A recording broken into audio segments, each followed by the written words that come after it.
ಪ್ರತಾಪ್ ಸಿಂಹ ಅವರಿಗೆ ಟಿಕೆಟ್ ಕೈ ತಪ್ಪುತ್ತಾ ಇದೆ ಅನ್ನೋದರ ಅರ್ಥ ಏನು ಗೊತ್ತಾ?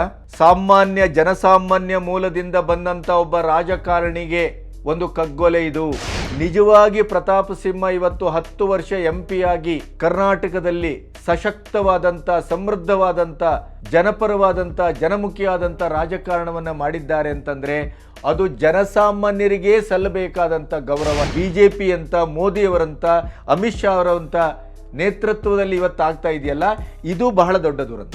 ಇಲ್ಲಿ ಚಮಚಾಗಿರಿ ರಾಜಕಾರಣ, ಜಿ ಹುಜೂರ್ ರಾಜಕಾರಣ, ಕಾಲ್ಮುಟ್ಟಿ ನಮಸ್ಕರಿಸುವ ರಾಜಕಾರಣ, ಸಲಾಂ ಹೊಡೆಯುವ ರಾಜಕಾರಣವೇ ಮುಂಚೂಣಿಯ ರಾಜಕಾರಣ ಮತ್ತು ನಿರ್ಣಾಯಕ ರಾಜಕಾರಣ ಅನ್ನೋದಕ್ಕೆ ಪ್ರತಾಪ್ ಸಿಂಹ ಅವರ ಟಿಕೆಟ್ ತಪ್ಪಿದ್ದು ಒಂದು ಬಹಳ ದೊಡ್ಡ ಉದಾಹರಣೆ. ಒಬ್ಬ ರಾಜಕಾರಣಿ ಜನಪ್ರಿಯತೆಯನ್ನ, ಜನಾನುರಾಗವನ್ನ, ಜನರ ವಿಶ್ವಾಸವನ್ನ ಗಳಿಸಿಕೊಂಡದ್ದೇ ಸತ್ಯವಾದರೆ ಅವರನ್ನ ಯಾವತ್ತೂ ಹತ್ತಿಕ್ಕಲಿಕ್ಕೆ ಸಾಧ್ಯ ಇಲ್ಲ.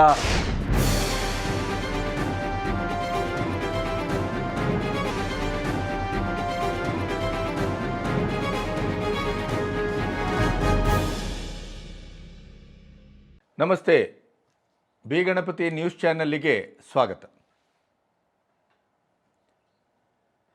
CEC ಸಭೆ ನಡೆದಿದೆ ಮೋದಿಯವರ ನೇತೃತ್ವದಲ್ಲಿ. ಹೆಚ್ಚು ಕಮ್ಮಿ ಕರ್ನಾಟಕ ರಾಜ್ಯದ 19 MPಗಳ ನಾಮನಿರ್ದೇಶನ ಒಂದು ಹಂತಕ್ಕೆ ಮುಗಿದಿದೆ ಅನ್ನುವಂಥ ಸುದ್ದಿ ಬರ್ತಾ ಇದೆ. ಬೆಂಗಳೂರು ಉತ್ತರಕ್ಕೆ ಶೋಭಾ ಕರಂದ್ಲಾಜೆ, ಕೋಟಾ ಶ್ರೀನಿವಾಸ್ ಪೂಜಾರಿ ಅಥವಾ CT ರವಿ ಚಿಕ್ಕಮಗಳೂರಿಗೆ, 99.9% ಮೈಸೂರಿಗೆ ಯದುವೀರ್ ಒಡೆಯರ್ ಅನ್ನುವುದು ಈಗ ಬರ್ತಾ ಇರುವಂಥ ಸುದ್ದಿ. ಇನ್ನೂ ಅಧಿಕೃತವಾದ ಲಿಸ್ಟು ಹೊರಗೆ ಬೀಳಲಿಲ್ಲ. ಇದರ ಮಧ್ಯೆ ಪ್ರಹ್ಲಾದ್ ಜೋಶಿ ಅವರು ಊಹಾಪೋಹಗಳಿಗೆ ನಾನು ಉತ್ತರಿಸುವುದಿಲ್ಲ ಅಂತ ಹೇಳಿದ್ದಾರೆ. ಮತ್ತು ಪ್ರತಾಪ್ ಸಿಂಹ ಮಾಧ್ಯಮದೊಟ್ಟಿಗೆ ಮಾತಾಡ್ತಾ ಬೇರೆ ಬೇರೆ ರೀತಿಯಲ್ಲಿ ಮಾತನ್ನು ಆಡಿದ್ದಾರೆ. ಪ್ರತಾಪ ಸಿಂಹ ಅವರ ಕ್ಷೇತ್ರದ ಒಟ್ಟು ಅಭಿವೃದ್ಧಿ ಕಾರ್ಯಗಳನ್ನು, ಜನಪ್ರಿಯತೆಯನ್ನು, ಜನಾದರವನ್ನು, ಜನಾನುರಾಗಿಯಾಗಿ ಅವರು ಎಷ್ಟು ತಲಸ್ಪರ್ಶಿಯಾಗಿ ಬೆಳೆದಿದ್ದರು ಅನ್ನೋದಕ್ಕೆ ಸಾಕ್ಷಿಯಾಗಿ ಮೈಸೂರು, ಕೊಡಗಿನಲ್ಲಿ ಭಾರೀ ಪ್ರತಿಭಟನೆ ಆಗ್ತಾಯಿದೆ.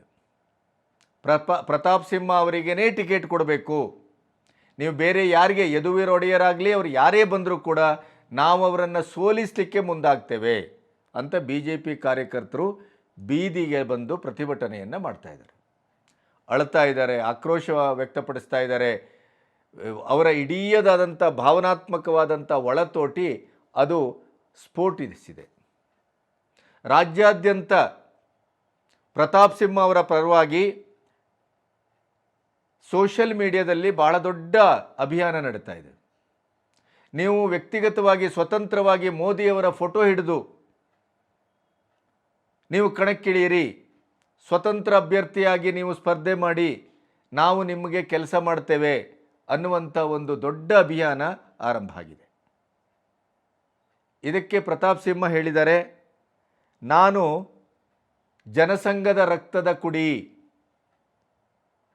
ಹಾಗಾಗಿ ನಾನು ಯಾವುದೇ ಕಾರಣಕ್ಕೂ ಪಕ್ಷವನ್ನು ಬಿಡುವ ಪ್ರಶ್ನೆ ಇಲ್ಲ, ನನ್ನ ಜೀವದ ಕೊನೆಯ ಉಸಿರಿರುವವರೆಗೂ ನಾನು ಮೋದಿಯ ಭಕ್ತ, BJPಯ ಸಾಮಾನ್ಯ ಕಾರ್ಯಕರ್ತ, ಹಾಗಾಗಿ ನಾನು ಸ್ವತಂತ್ರವಾಗಿ ನಿಲ್ಲುವ, ಬಂಡಾಯ ಏಳುವ ಅಥವಾ ಇನ್ನೊಂದೋ ಮಗದೊಂದೋ ಆ ಯೋಚನೆಯನ್ನೇ ಮಾಡಬೇಡಿ. ಯಾಕೆಂದರೆ ನಮ್ಮ ತಂದೆ ಜನಸಂಘದಲ್ಲಿ 60ರ ದಶಕದಲ್ಲೇ ಕೆಲಸ ಮಾಡಿದವರು. ಆಮೇಲೆ ಅಲ್ಲಿ ಜನಸಂಘದ ನೆಲೆಯಲ್ಲಿ ಅವರು ಪಂಚಾಯತ್ಗೆ ನಿಂತು ಆರಿಸಿ ಬಂದು 10 ವರ್ಷ ಪಂಚಾಯತರ ಅಧ್ಯಕ್ಷರಾಗಿ ಕೆಲಸ ಮಾಡಿದಂಥವರು. ಈಗ ನೀವು ಕಾಣಿಸ್ಕೊಳ್ಳುವಂಥ BJP ನಾಯಕರುಗಳೆಲ್ಲ ಅವರು BJPಯ ಅಥವಾ ಜನಸಂಘದ ಮೂಲದಿಂದ ಬಂದಂಥವರೆಲ್ಲ ಈಗಿಲ್ಲ, ಈಗ ಹೊಸ ರಾಜಕಾರಣ. ಆದರೆ ನಾನು ರಾಜಕಾರಣಕ್ಕೆ ಲೇಟ್ ಎಂಟ್ರಿ ಇರ್ಬೋದು, ವಯಸ್ಸಿನ ದೃಷ್ಟಿಯಿಂದ ಅದು ಸರಿಯಾದ ಸಮಯದಲ್ಲೇ ಎಂಟ್ರಿ ಆಗಿದ್ದೇನೆ, ಆದರೆ ನನ್ನದು ಜನಸಂಘದ ರಕ್ತ, ಹಾಗಾಗಿ ನಾನು ಪಕ್ಷ ಬಿಡುವ ಮತ್ತು ಬೇರೆ ಬೇರೆ ಆಲೋಚನೆ ಮಾಡುವ ಪ್ರಶ್ನೆಯೇ ಇಲ್ಲ ಅಂತ. ಹಾಗಾದರೆ ನೀವು ಮೊನ್ನೆ ಸೋಷಿಯಲ್ ಮೀಡಿಯಾದಲ್ಲಿ ಲೈವ್ ಬಂದು ಹತ್ತಿದ್ಯಾಕೆ, ಟಿಕೆಟ್ ಹಾಗಾದರೆ ಕೈ ತಪ್ಪಿದೆಯಾ ನಿಮಗೆ ಟಿಕೆಟ್ ಸಿಗುವುದಿಲ್ಲ ಅನ್ನೋದು ನಿಮಗೆ ಮನವರಿಕೆ ಆಗಿದೆಯಾ ಅಂತ ಪತ್ರಕರ್ತರು ಕೇಳಿದಾಗ ಸ್ವಲ್ಪ ಶಾರ್ಪ್ ಆಗಿ ಉತ್ತರ ಕೊಟ್ಟು, ನಿಮ್ಗಿಂತ ಹಿರಿಯನಿದ್ದೇನೆ, ಪತ್ರಿಕೋದ್ಯಮದಲ್ಲಿ ಒಂದಿಷ್ಟು ದಾಖಲೆ ಸಾಧನೆ ಎಲ್ಲವನ್ನೂ ಮಾಡಿದವನು ನಾನು, ನನ್ನನ್ನು ಹಾದಿ ತಪ್ಪಿಸ್ಲಿಕ್ಕೆ ಬರಬೇಡಿ.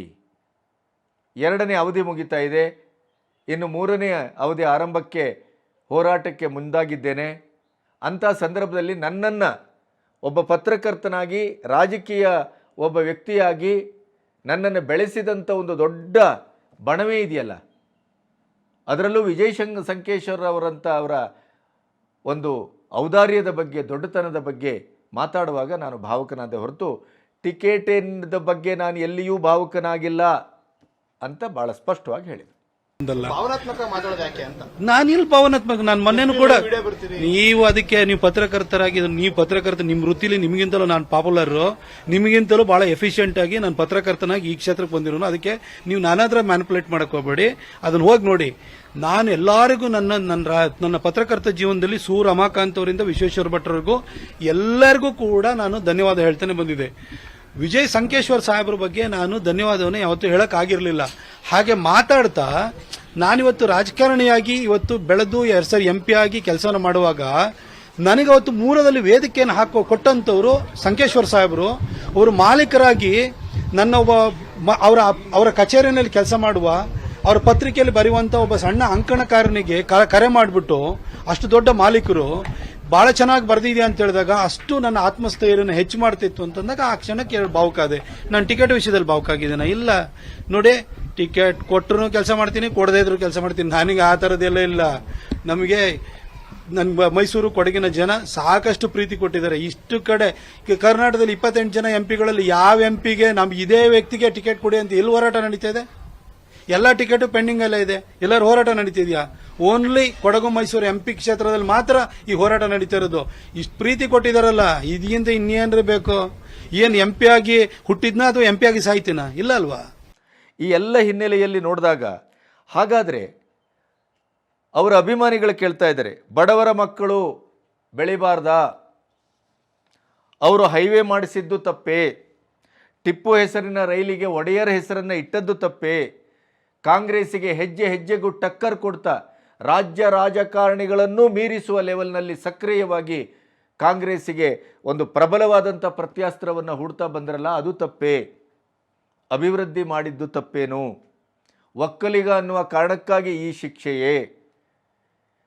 ಹಿನಕಲ್ ಫ್ಲೈಓವರ್ ಬಳಿ ಪ್ರತಿಭಟನೆ ಮಾಡ್ತಾ ಇದ್ದಂಥ ಸಾವಿರ ಜನಗಳ ಒಕ್ಕೊರಲಿನ ಪ್ರಶ್ನೆ ಇದು. ಈ ಎಲ್ಲ ಪ್ರಶ್ನೆಗಳಿಗೆ ಒಂದು ಹಂತದಲ್ಲಿ ಉತ್ತರಿಸುವ ಮೊದಲು ಈ BJPಯ ಇಷ್ಟು ಸಕ್ರಿಯ ರಾಜಕಾರಣದಲ್ಲಿದ್ದಂಥವರು, ಅಭಿವೃದ್ಧಿಶೀಲ ರಾಜಕಾರಣದಲ್ಲಿ 28 MP ಗಳಲ್ಲೇ ಪ್ರಥಮ ದರ್ಜೆಯಲ್ಲಿ ಜನಮುಖಿಯಾಗಿ ಅಭಿವೃದ್ಧಿ ಕೆಲಸಗಳನ್ನು ಮಾಡಿದ್ದಿದ್ರೆ, ಕ್ರಿಯಾಶೀಲವಾಗಿದ್ದರೆ, ತನ್ನ ಕ್ಷೇತ್ರಕ್ಕೆ ಏನೆಲ್ಲ ತರಬಹುದು ಅನ್ನೋದನ್ನು ಹುಡುಕಿ ಕೇಂದ್ರದ ಎಲ್ಲ ಅನುದಾನ ಮತ್ತು ಅಭಿವೃದ್ಧಿ ಯೋಜನೆಗಳನ್ನು ತಂದದ್ದಿದ್ರೆ ಅದರ ಎಲ್ಲ ಶ್ರೇಯಸ್ಸು ಸೇರಬೇಕಾದದ್ದು ನಿರ್ವಿವಾದವಾಗಿ ಅವರ ವಿರೋಧಿಗಳು ಒಪ್ಪುವ ಹಾಗೆ ಅದು ಪ್ರತಾಪ್ ಸಿಂಹ. ಇನ್ನು ಸಿದ್ದರಾಮಯ್ಯ ಅಂತ ಹೇಳಿ ಅವರು ಹೇಳ್ತಾರೆ, ಅವರಿಗೆ ಟಿಕೆಟ್ ತಪ್ಪಲಿಕ್ಕೆ ಕಾರಣ ಅವರು ಹೆಸರು ಕೆಡಿಸ್ಕೊಂಡಿದ್ದಾರೆ. ಯದುವೀರನ್ನ ನಾನು ಹೋಗಿ BJP ನಿಂತ್ಕೊ ಅಂತ ಹೇಳಿದ್ರ? ಹೇಳಪ್ಪ, BJPಯವರು ಪ್ರತಾಪ್ ಸಿಂಹ ಹೆಸರು ಕೆಡಿಸ್ಕೊಂಡಿದ್ದಾನೆ ಅಂತೇಳಿ ಅವ್ರು ಬದಲಾವಣೆ ಮಾಡ್ತಾ ಇರ್ಬೋದು, ಗೊತ್ತಿಲ್ಲ ನನಗೆ. I don't know. ಎಲ್ಲಿ ಹೆಸರು ಕೆಡಿಸ್ಕೊಂಡಿದ್ದಾರೆ? ಏನು ಅನೈತಿಕ ಕೆಲಸ ಮಾಡಿದ್ದಾರೆ?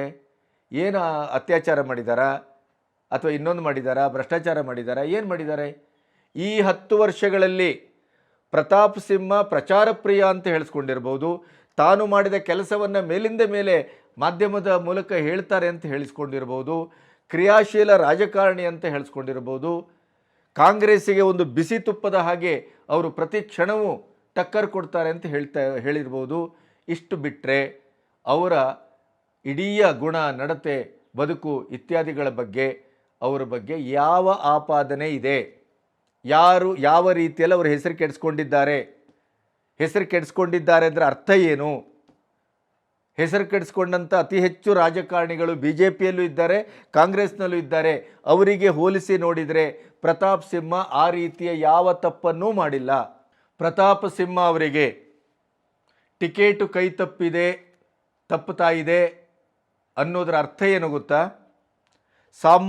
ಜನಸಾಮಾನ್ಯ ಮೂಲದಿಂದ ಬಂದಂಥ ಒಬ್ಬ ರಾಜಕಾರಣಿಗೆ ಅಥವಾ ರಾಜಕಾರಣಿಯ ಒಂದು ಕಗ್ಗೊಲೆ ಇದು. ಸಾಮಾನ್ಯ ಮೂಲದಿಂದ ಬಂದಂಥ ಒಬ್ಬ ಶ್ರೇಷ್ಠ ರಾಜಕಾರಣಿ, ಕ್ರಿಯಾಶೀಲ ರಾಜಕಾರಣಿಯ ಕೊಲೆ ಇದು. ಸ್ವಾಭಿಮಾನಿ ರಾಜಕಾರಣದ ದುರಂತ. ಚಮಚ ರಾಜಕಾರಣವನ್ನು ಮಾಡದೇನೆ ನೇರ ರಹದಾರಿಯಲ್ಲಿ ಹೋಗುವ ಮತ್ತು ತನ್ನ ಸತ್ಯನಿಷ್ಠೆಗೆ ನಿಷ್ಠನಾಗಿ ಕೆಲಸ ಮಾಡುವ, ಜನರಿಗಾಗಿ ಅಹೋರಾತ್ರೆ ತನ್ನ ಮನೆಯ ಬಾಗಿಲನ್ನು ತೆರೆದಿಡುವ, ಅಭಿವೃದ್ಧಿಯೇ ತನ್ನ ಮಂತ್ರ ಅಂತ ಪ್ರತಿ ಕ್ಷಣವೂ ಪಠಿಸುವ ರಾಜಕಾರಣದ ಯುವ ಸಮುದಾಯದ ಒಬ್ಬ ಮುಖಂಡನ ಬಲಿ ಹಾಕುವ ಕೆಲಸ ಇದು. ಅದಕ್ಕಾಗಿ ಅವರ ಅಭಿಮಾನಿಗಳು ಕೇಳಿದರೆ ಬಡವರು ಬೆಳೆಬಾರ್ದಾ? ಹೌದು. 2014 ಪ್ರತಾಪ್ ಸಿಂಹ ಅವರ ಹತ್ರ ಇದ್ದಂಥ ರಾಜಕೀಯ ಕ್ಷೇತ್ರಕ್ಕೆ ಪ್ರವೇಶಕ್ಕೆ ಇರುವಂಥ ಅಸ್ತ್ರ ಯಾವುದು? ಕೇವಲ ಪೆನ್ನು, ಕೇವಲ ಬುದ್ಧಿ, ಕೇವಲ ಧೀಮಂತಿಕೆ, ಕೇವಲ ಸನಾತನ ಧರ್ಮದ ಮತ್ತು ಹಿಂದೂ ಧರ್ಮದ ಅಖಂಡ ಪ್ರತಿಪಾದನೆ ಮತ್ತು ಇಡೀಯದಾದಂಥ ಜನಸಮುದಾಯವನ್ನು ಪ್ರೀತಿಸುವ ಹೃದಯವಂತಿಕೆ, ಹೋರಾಟ ಮಾಡುವ ಧೀಮಂತಿಕೆ ಅಷ್ಟೇ ಇದ್ದದ್ದು. ಹಣ ಇರಲಿಲ್ಲ, ಬೆಂಗಾವಲು ಇರಲಿಲ್ಲ, ಗಾಡ್ಫಾದರ್ ಇರಲಿಲ್ಲ, ಯಾವುದೂ ಇರಲಿಲ್ಲ. ಬರಿಗಾಲ ಫಕೀರನ ಹಾಗೆ ವಿಶ್ವೇಶ್ವರ ಭಟ್ರ ಮೂಲಕವೋ ಅಥವಾ ಅವರು ಮೋದಿಯವರ ಬಗ್ಗೆ ಬರೆದಂಥ ಪುಸ್ತಕದ ಪ್ರಭಾವವೋ ಅವರ ಅಂಕಣದ ಪ್ರಭಾವವೋ ಈ ಎಲ್ಲವೂ ಒಟ್ಟಂದದಲ್ಲಿ ಸೇರಿ ರಾಜ್ಯ ರಾಜಕಾರಣವನ್ನೂ ಬೆಚ್ಚಿ ಬೀಳಿಸುವ ಹಾಗೆ ಮೈಸೂರಿನ ಟಿಕೆಟನ್ನು ಪಡೆದದ್ದು ಪ್ರತಾಪ್ ಸಿಂಹ. ಅದು ಯೋಗ್ಯತೆಗೆ, ಅರ್ಹತೆಗೆ, ಸೌಜನ್ಯಕ್ಕೆ, ಸಂಸ್ಕೃತಿಗೆ ದಕ್ಕಿದ ಜಯ. ಅಲ್ಲಿಂದ ಅವರು ಆ ಇಡೀ ಕ್ಷೇತ್ರವನ್ನು ಎಚ್ ವಿಶ್ವನಾಥನ ವಿರುದ್ಧ 30-36 ಸಾವಿರದ ಓಟಿನ ಅಂತರದಿಂದ ಗೆದ್ದದ್ದಿದ್ದರೆ ಅದು ಅವರ ಜನಸಾಮಾನ್ಯರೊಟ್ಟಿಗಿನ ಒಡನಾಟ ಮತ್ತು ಕಾರ್ಯಕರ್ತರನ್ನು ಹುರಿದುಂಬಿಸುವಂಥ ಅವರ ಕಾರ್ಯಾಚರಣೆ, RSSನ ಒಡನಾಟ, ಜನಸಂಘದ ಮೂಲದ ಒಡನಾಟ, ಅದ್ಭುತವಾದಂಥ ಗ್ರಾಸ್ ರೂಟ್ ತಳಪಾಯದಲ್ಲಿ ಸಂಘಟನೆಯನ್ನು ಮಾಡಿದಂಥ ಒಂದು ಚಾತುರ್ಯ. ನಿಜವಾಗಿ ಪ್ರತಾಪ್ ಸಿಂಹ ಇವತ್ತು 10 ವರ್ಷ MP ಆಗಿ ಕರ್ನಾಟಕದಲ್ಲಿ ಸಶಕ್ತವಾದಂಥ, ಸಮೃದ್ಧವಾದಂಥ, ಸುಶಿಕ್ಷಿತವಾದಂಥ, ಜನಪರವಾದಂಥ, ಜನಮುಖಿಯಾದಂಥ ರಾಜಕಾರಣವನ್ನು ಮಾಡಿದ್ದಾರೆ ಅಂತಂದರೆ ಅದು ಜನಸಾಮಾನ್ಯರಿಗೇ ಸಲ್ಲಬೇಕಾದಂಥ ಗೌರವ. ಯಾಕೆಂತಂದರೆ ಯಾವುದೇ ಪ್ರಭಾವ, ಯಾವುದೇ ಹಿನ್ನೆಲೆ, ಮುನ್ನೆಲೆ, ಹಾಗೆ ನೋಡಿದರೆ ಅತ್ಯಂತ ಪ್ರಭಾವಿ ರಾಜ್ಯ ರಾಜಕಾರಣದ BJPಯ ಕುಳಗಳನ್ನು ಎದುರು ಹಾಕಿಕೊಂಡು ಬಂದವರವರು. ಯಾಕೆಂದರೆ ಯಾರಿಗೂ ಪ್ರತಾಪ್ ಸಿಂಹ ಅಲ್ಲಿ ಬರುವುದು ಇಷ್ಟ ಇರಲಿಲ್ಲ. ಎಲ್ಲರಿಗೂ ಸಕೇದ ಆಶ್ಚರ್ಯ ಅವರಿಗೆ ಟಿಕೆಟ್ ಆಗಿದೆ ಅನ್ನೋದು. ಅವರನ್ನು ಸೋಲಿಸುವ ಕೆಲಸವನ್ನು ಕೆಲವರು ಮಾಡಿದ್ದು ದಾಖಲೆಯಲ್ಲಿದೆ. ಇಂಥದ್ದೆಲ್ಲವನ್ನ ಮೀರಿ ಒಬ್ಬ ಪತ್ರಕರ್ತನಾಗಿ, ಜನಾಶಯದ ಆ ಒಂದು ಆಧಾರ ಸ್ತಂಭವಾಗಿ, ಜನರ ಆಶಯವಾಗಿ, ಸಾಮಾನ್ಯರ ಎದೆಯಿಂದ, ನೆಲದಿಂದ, ಹೊಕ್ಕುಳಿಂದ ಹುಟ್ಟಿ ಇವತ್ತು ಅಂಥ ಪ್ರಭಾವಶಾಲಿಯಾಗಿ ಬೆಳೆದಂಥ ಇತಿಹಾಸ ಇದೆಯಲ್ಲ, ಅದು ನಿಜವಾದ ಪ್ರಜಾಪ್ರಭುತ್ವದ ವಿಜಯ, ಪ್ರಜಾಪ್ರಭುತ್ವದ ಶಕ್ತಿ. ಅಂಥ ಶಕ್ತಿಯನ್ನೇ ಇವತ್ತು ನಿರಸನ ಮಾಡಲಿಕ್ಕೆ ಹೊರಟದ್ದಿದ್ದರೆ ಅದು ಕುಟುಂಬ ರಾಜಕಾರಣ ಮತ್ತು ವೃತ್ತಿ ರಾಜಕಾರಣದ ಬಹಳ ದೊಡ್ಡ ಕಬಂಧ ಬಾಹುವಿನ ಪ್ರದರ್ಶನ ಅಂತ ನಾನು ಭಾವಿಸ್ತೇನೆ. ಇವತ್ತು ಪ್ರತಾಪ್ ಸಿಂಹ ಅವರನ್ನು ತಡೆಗಟ್ಟಲಿಕ್ಕೆ, ಅವರಿಗೆ ಟಿಕೆಟ್ ತಪ್ಪಿಸಲಿಕ್ಕೆ ಬಲವಾದ ಕಾರಣವೇ ಅವರ ಇಡೀಯದಾದಂಥ ನಾಗಾಲೋಟ, ಅವರ ಅದ್ಭುತವಾದಂಥ ಜನಪ್ರಿಯತೆ, ಅವರ ಅದ್ಭುತವಾದಂಥ ಬುದ್ಧಿವಂತಿಕೆ, ಕ್ರಿಯಾಶೀಲತೆ, ಅಭಿವೃದ್ಧಿಯನ್ನೇ ನಾನು ನನ್ನ ಅಸ್ತ್ರವನ್ನಾಗಿ ಶಸ್ತ್ರವನ್ನಾಗಿ ನಾನು ಮುಂದಿಟ್ಟುಕೊಂಡು ರಾಜಕಾರಣವನ್ನು ಮಾಡಿ ತೋರಿಸ್ತೇನೆ ಅನ್ನುವಂಥ ಧೀಮಂತಿಕೆ. ಆದರೆ ರಾಜಕಾರಣದಲ್ಲಿ ಇಷ್ಟೇ ಸಾಲದು. ಸುಭಗತನ ವರ್ಜ್ಯ, ಶುದ್ಧತೆ ವರ್ಜ್ಯ, ಕ್ರಿಯಾಶೀಲತೆ ವರ್ಜ್ಯ. ಅಭಿವೃದ್ಧಿ ಮಾಡ್ತೇನೆ ಅಂತ ಹೊರಟ್ರೆ ಅದು ನಿಮಗೇ ವಿನಾಶದ ದಾರಿಯನ್ನು ತೋರಿಸ್ತದೆ ಅನ್ನೋದಕ್ಕೆ ಪ್ರತಾಪ್ ಸಿಂಹ ಒಂದು ಉಜ್ವಲವಾದ ಉದಾಹರಣೆ. ಅದರಲ್ಲೂ BJP ಅಂತ, ಮೋದಿಯವರಂತ, ಅಮಿತ್ ಶಾ ಅವರಂಥ ನೇತೃತ್ವದಲ್ಲಿ ಇವತ್ತಾಗ್ತಾ ಇದೆಯಲ್ಲ, ಇದು ಬಹಳ ದೊಡ್ಡ ದುರಂತ. ಅವರೇನಾದರೂ ಬೆಳೆದರೆ ಏನಾದೀತು ಮುಂದೆ ಅನ್ನುವ ಊಹೆಯೇ ಅವರನ್ನು ಇವತ್ತು ತಡೆಯಲಾಗಿದೆ. ಅವರು ಹ್ಯಾಟ್ರಿಕ್ ಆಗಿ ಗೆದ್ದು ಬರ್ತಾರೆ, ಅಭಿವೃದ್ಧಿಯನ್ನು ಇನ್ನಿಷ್ಟು ಉಜ್ವಲಗೊಳಿಸ್ತಾರೆ. ಆಮೇಲೆ ಒಕ್ಕಲಿಗರ ಕೋಟದಲ್ಲಿ 3ನೇ ಬಾರಿ ಆಯ್ಕೆ ಆಗಿರೋದ್ರಿಂದ, ಶೋಭಾ ಕರಂದ್ಲಾಜೆ ಅವರು ಈ 2ನೇ ಬಾರಿ ಅವರು ಸಂಪೂರ್ಣವಾಗಿ ಮಂತ್ರಿಗಿರಿ ಅನುಭವಿಸಿರೋದ್ರಿಂದ 100ಕ್ಕೆ 99 ಭಾಗ ಈ ಸಾರಿ ಪ್ರತಾಪ್ ಸಿಂಹ ಆರಿಸಿ ಬಂದರೆ ಕೇಂದ್ರದಲ್ಲಿ ಮಂತ್ರಿಗಿರಿ ಗ್ಯಾರಂಟಿ. ಮಂತ್ರಿಗಿರಿ ಗ್ಯಾರಂಟಿ ಆದ ತಕ್ಷಣ ಏನಾಗುತ್ತೆ, ಅವರ ಪ್ರಭಾವ ಇನ್ನೂ ಶಕ್ತಗೊಳ್ಳುತ್ತದೆ. ರಾಜ್ಯದಲ್ಲಿ ಅವರ ಇಡೀದಾದಂಥ ವ್ಯಕ್ತಿತ್ವ ಮತ್ತು ಪ್ರಭಾವ 100 ಮಡಿಗೊಳ್ಳುತ್ತದೆ. ಹೆಚ್ಚೆಚ್ಚು ಅವರು ಹೈಕಮಾಂಡಿಗೆ ಆಪ್ತರಾಗ್ತಾರೆ, ಮೋದಿಯವರಿಗೆ ಆಪ್ತರಾಗ್ತಾರೆ. ಆವಾಗ ಅವರು ರಾಜ್ಯ ರಾಜಕಾರಣದ ಮೇಲೂ ಪ್ರಭಾವ ಬೀರುವ ವ್ಯಕ್ತಿಯಾಗಿ ನಿಲ್ತಾರೆ. ಇದೇ ತಪ್ಪು. ಈ ಶಕ್ತಿಯೇ ಪ್ರತಾಪ್ ಸಿಂಹರನ್ನು ಇವತ್ತು ಹೊಂಡಕ್ಕೆ ಹಾಕುವಲಿಕ್ಕೆ ಕಾರಣ ಆದದ್ದು. ಯಾಕೆಂತಂದರೆ ಇಲ್ಲಿ ಯಡಿಯೂರಪ್ಪನವರ ಬಹಳ ದೊಡ್ಡ ಆಕಾಂಕ್ಷೆ ಏನು, ವಿಜಯೇಂದ್ರನನ್ನು ಮುಂದಿನ ಮುಖ್ಯಮಂತ್ರಿಯನ್ನಾಗಿಸುವುದು. ಅವರು ಯುವಕರು. ಪ್ರತಾಪ ಸಿಂಹನೇ ಕೇಂದ್ರದಿಂದ ಯಾಕೆ ಇಂಪೋಸ್ಡ್ ಆಗಬಾರ್ದು? ಅವರ ಇಡೀದಾದಂಥ ಒಕ್ಕಲಿಗರ ಸಮುದಾಯದ ಮುಖವಾಣಿಯಾಗಿ JDS ಮತ್ತು BJP ಈಗ ಸೇರಿಕೊಂಡಿದೆ ಬೇರೆ, ಗೌಡ್ರ ಆಶೀರ್ವಾದ ಇದೆ ಬೇರೆ. ಕೇಂದ್ರದಲ್ಲಿ ಮಂತ್ರಿಯಾಗಿ ಕೇಂದ್ರದಲ್ಲಿ ಒಳ್ಳೆಯ ಆಡಳಿತವನ್ನು ಕೊಟ್ಟು ರಾಜ್ಯಕ್ಕೂ ತನ್ನ ಕ್ಷೇತ್ರಕ್ಕೂ ಇಡೀ ರಾಜ್ಯಕ್ಕೂ ಒಂದು ಒಳ್ಳೊಳ್ಳೆಯ ಯೋಜನೆಗಳನ್ನು ತರುವ ಮೂಲಕ ಇನ್ನಿಷ್ಟು ಜನಪ್ರಿಯವಾಗಿ ಅವರು ಗಟ್ಟಿಯಾಗಿ ನಿಂತರೆ, ಕೇಂದ್ರದ ಆಶೀರ್ವಾದವೂ ಹೈಕಮಾಂಡಿನ ಆಶೀರ್ವಾದವೂ ಸಿಕ್ಕಿದರೆ ರಾಜ್ಯ ರಾಜಕಾರಣಕ್ಕೆ ಅವರು ಒಬ್ಬ ಪ್ರಬಲ ಆಕಾಂಕ್ಷಿಯಾಗಿ ಸ್ಪರ್ಧಿಯಾಗಿ ಯಾಕೆ ಬರಬಾರ್ದು? ಬಂದರೆ ವಿಜಯೇಂದ್ರನಿಗೆ ಮುಳ್ಳಾಗುತ್ತೆ. ಇದು ಸಮೀಕ್ಷೆ, ಇದು ಸಮೀಕರಣ, ಇದು ಲೆಕ್ಕಾಚಾರ. ಹಾಗಾಗಿ ಪ್ರತಾಪ್ ಸಿಂಹ ಅವರನ್ನು ಈ ಸಾರಿಯೇ ತಪ್ಪಿಸಿದರೆ ಬಣ ರಾಜಕೀಯ, ಸ್ಥಳೀಯ ರಾಜಕಾರಣಗಳೊಟ್ಟಿಗೆ ಸಂವಹನ ಸಮಸ್ಯೆ, ಆಮೇಲೆ ವಿಧಾನಸಭಾ ಚುನಾವಣೆಯಲ್ಲಿ ಹೀನಾಯವಾಗಿ BJP ಸೋತಾಗ ಅಡ್ಜಸ್ಟ್ಮೆಂಟ್ ರಾಜಕಾರಣ ಅನ್ನುವ ಮೂಲಕ ಯಡಿಯೂರಪ್ಪನವರ ಗುಂಪಿಗೆ ನೇರವಾಗಿ ಬಾಣ ಬಿಟ್ಟದ್ದಿದ್ರೆ, ಪ್ರಥಮ ಬಾಣವನ್ನು ಬಿಟ್ಟದ್ದಿದ್ರೆ ಅದು ಪ್ರತಾಪ್ ಸಿಂಹ. ಆನಂತರ ಸೇಟಿ ರವಿ ಅವರು ಇವರು ಎಲ್ಲ ಯತ್ನಾಳೆಲ್ಲ ಸೇರಿಕೊಂಡ್ರು.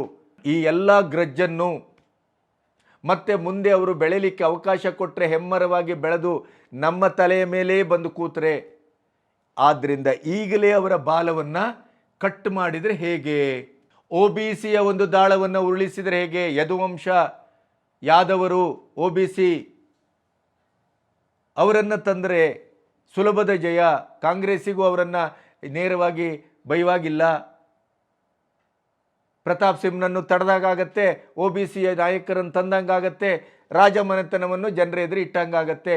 ಈ ಅಸ್ತ್ರವನ್ನು, ಈ ಸೂತ್ರವನ್ನು ಕೇಂದ್ರದ ಎದುರು ಬಿಂಬಿಸಿದ್ದು ಯಡಿಯೂರಪ್ಪನವರು. ಇದರ ಹಿಂದೆ ಇಂಥ ರಾಜಕಾರಣ ಅಡಗಿದೆ ಅನ್ನೋದು ಹೆಚ್ಚು ಸಾಮಾನ್ಯರಿಗೆ ಗೊತ್ತಾಗಲಿಕ್ಕಿಲ್ಲ. ಅದರ ಹಿಂದೆ ಪ್ರತಾಪ್ ಸಿಂಹ ಇವತ್ತು ಜನಪ್ರಿಯರಾಗಿರೋದು, ಶುದ್ಧವಾಗಿರೋದು, ಜನಪರವಾಗಿ ಕೆಲಸ ಮಾಡಿರೋದು, ಅಹೋರಾತ್ರಿ ಜನರ ಒಬ್ಬ ನಾಯಕನಾಗಿ ಪ್ರತಿನಿಧಿಯಾಗಿ ಕೆಲಸ ಮಾಡಿದ್ದೇ ಅವರಿಗೆ ಮುಳುವಾಗತ್ತೆ ಅಂತ ಆದರೆ, ಅವರ ಇಡೀ ಅಭಿವೃದ್ಧಿ ಕಾರ್ಯದ ಕ್ರೆಡಿಟ್ ಕಾರ್ಡೇ ಅವರಿಗೆ ಮುಳುವಾಗತ್ತೆ ಅಂತ ಆದರೆ, ನಮ್ಮ ರಾಜಕಾರಣ ಎಷ್ಟು ಹೊಲಸುಗೆ ಆಗಿದೆ, ನಮ್ಮ ರಾಜಕಾರಣ ಎಷ್ಟು ವೃತ್ತಿ ರಾಜಕಾರಣಿಗಳ ಅಂಡಿನಡಿ ಅದು ನಡೀತಾ ಇದೆ.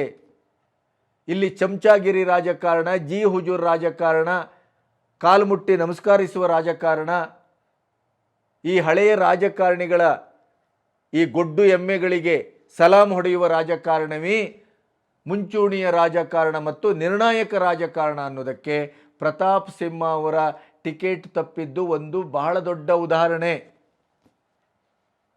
ಈ ಟಿಕೆಟ್ ತಪ್ಪುವುದರ ಹಿಂದೆ ಇನ್ನೊಂದು ಇದೆ. ಯದುವೀರ್ ಒಡೆಯರು ಯಾಕೆ ಮುಂಚೂಣಿಗೆ ಬಂದರು? ನನಗೆ ರಾಜಕಾರಣ ಬೇಡ, ನಾವು ಸ್ಪರ್ಧಾತ್ಮಕ ರಾಜಕಾರಣದಿಂದ ನಾವು ದೂರ. ಮನೆಗೆ ಅಮಿತ್ ಶಾ ಮತ್ತು ಮೋದಿಯವರು, ಯಡಿಯೂರಪ್ಪನವರು ಎಲ್ಲರೂ ಬಂದಾಗಲೂ ಪ್ರಮೋದಾದೇವಿಯವರು ರಾಜಮಾತೆ ಹೇಳಿದ್ದಿದೇ ಮಾತು, ನೀವು ಒಮ್ಮೆ ರಾಜ್ಯಸಭೆಗೆ ನಾಮನಿರ್ದೇಶನವೋ ಇನ್ನಿತರ ಏನಾದರೂ ಮಾಡೋದಿದ್ರೆ ಮಾಡಿ, ರಾಜಮನೆತನ ನಿಮ್ಮೊಟ್ಟಿಗೆ ಇರಬೇಕು ಅಂತಾದರೆ, ವಿನಃ ಸ್ಪರ್ಧಾತ್ಮಕ ರಾಜಕಾರಣ ನಮಗೆ ಬೇಡ ಅಂತ ಕೂತಿದ್ರು. ಆದರೆ ಒಂದು ಕಡೆ ರಾಜ್ಯ ರಾಜಕಾರಣದ ಒಳಹೂಟ ಷಡ್ಯಂತ್ರ, ಅವರನ್ನು ಮೇನ್ ಸ್ಟ್ರೀಮಿಂದ ತಡೆಗಟ್ಟುವಂಥ ಕೆಲಸ, ಇದರೊಟ್ಟಿಗೆ ಯದುವೀರ್ ಒಡೆಯರ್ ಅವರ ಪತ್ನಿ ತ್ರಿಷಿಕಾ ರಾಜಸ್ಥಾನ ಮೂಲದವರು. ಡುಂಗರ್ಪುರ್ ವಂಶದ ಹರ್ಷವರ್ಧನ್ ಸಿಂಗ್ ಅವರ ಅಪ್ಪ. ಈ ಡುಂಗರ್ಪುರ್ ರಾಜಮನೆತನ ರಾಜಸ್ಥಾನದಲ್ಲಿ ಬಹಳ ದೊಡ್ಡ ರಾಜಮನೆತನ.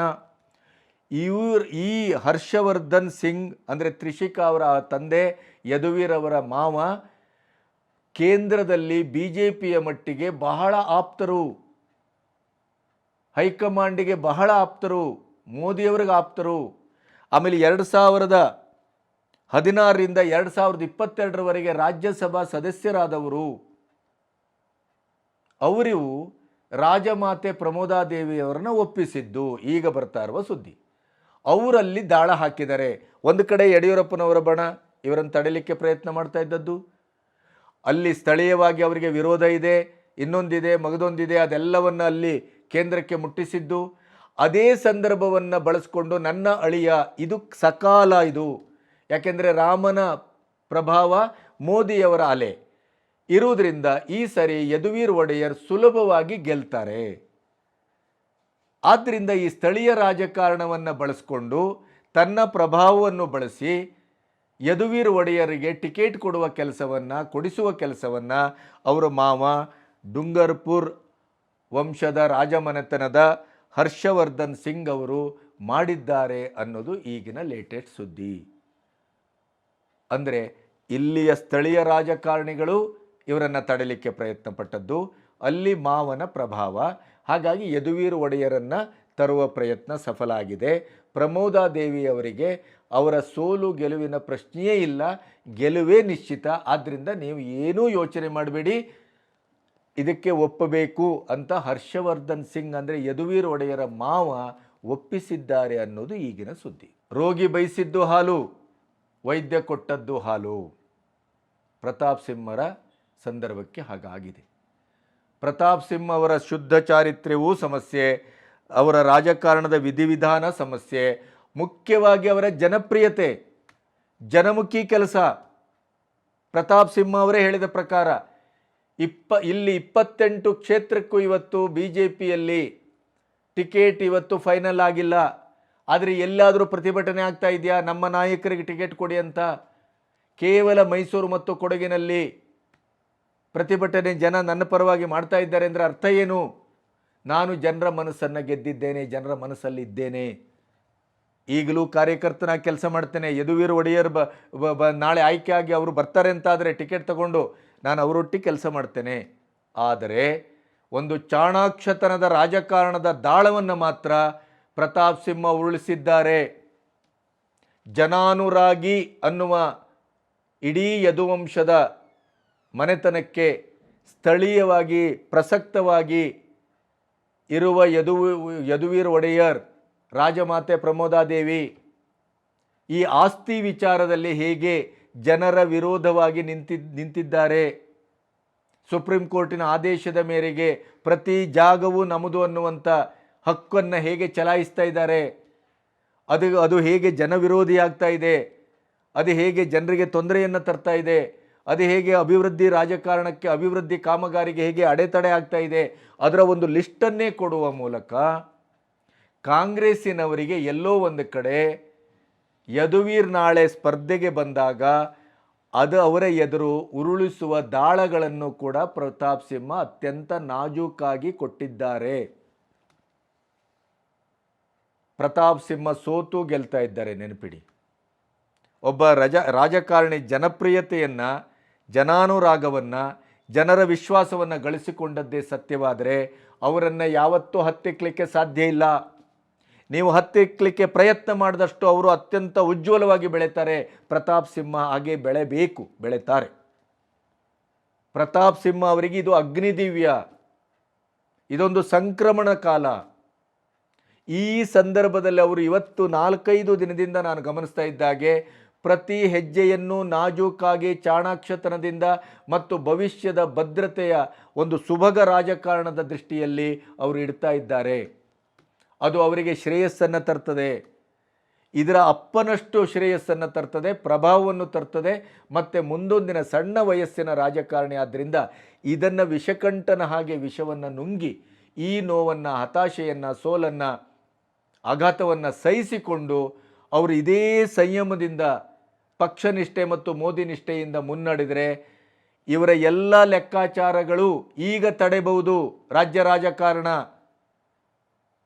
ಕುತಂತ್ರಕ್ಕಾಗಿ, ಷಡ್ಯಂತ್ರಕ್ಕಾಗಿ, ವಂಶ ರಾಜಕಾರಣಕ್ಕಾಗಿ ಅವರನ್ನು ತಡೆಯಬಹುದು. ಆದರೆ ಈ ತಡೆಯುವಿಕೆ ಒಬ್ಬ ಸಾಮಾನ್ಯ ಜನರ ನಡುವಿನಿಂದ ಬಂದ ಒಬ್ಬ ಸುಭಗ ರಾಜಕಾರಣಿ ಮತ್ತು ಕ್ರಿಯಾಶೀಲ ರಾಜಕಾರಣಿಯನ್ನು ತಡೆದಿದ್ದೀರಿ ಅನ್ನುವಂಥ ಇತಿಹಾಸ ಮಾತ್ರ ಆಗೇ ಆಗತ್ತೆ, ನೆನಪಿಡಿ.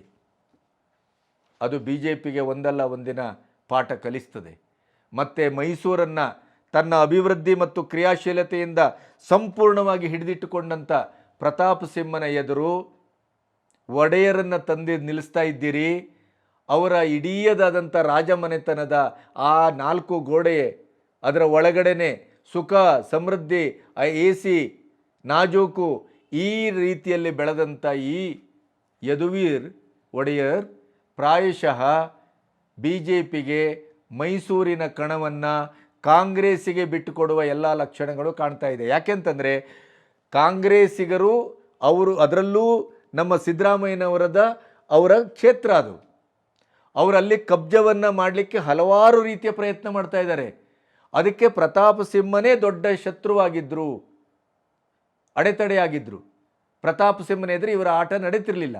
ಆದರೆ ಈಗ ಪ್ರತಾಪ್ ಸಿಂಹ ಅಲ್ಲಿಂದ ಜಾರಿದ ಮೇಲೆ ಯದುವೀರ್ ಒಡೆಯರು ಪ್ರತಾಪ್ ಸಿಂಹನ ಅರ್ಧ ಬಿಡಿ ಕಾಲು ಭಾಗವೂ ಕೂಡ ಅವರು ಎದುರಿಸುವಷ್ಟು ಕ್ರಿಯಾಶೀಲರಾಗ್ತಾರೆ ಅಂತ ನಾನಂತೂ ನಂಬುವುದಿಲ್ಲ. ಅವರು ಸಕ್ರಿಯ ರಾಜಕಾರಣಕ್ಕೆ ಹೊಸಬರು, ಅವರಿಗೆ ರಾಜಕಾರಣದ ಪಟುತ್ವ ಗೊತ್ತಿಲ್ಲ, ಗ್ರೌಂಡ್ ರಿಯಾಲಿಟಿ ಗೊತ್ತಿಲ್ಲ, ಜನಸಾಮಾನ್ಯರೊಟ್ಟಿಗೆ ಒಡನಾಟ ಗೊತ್ತಿಲ್ಲ.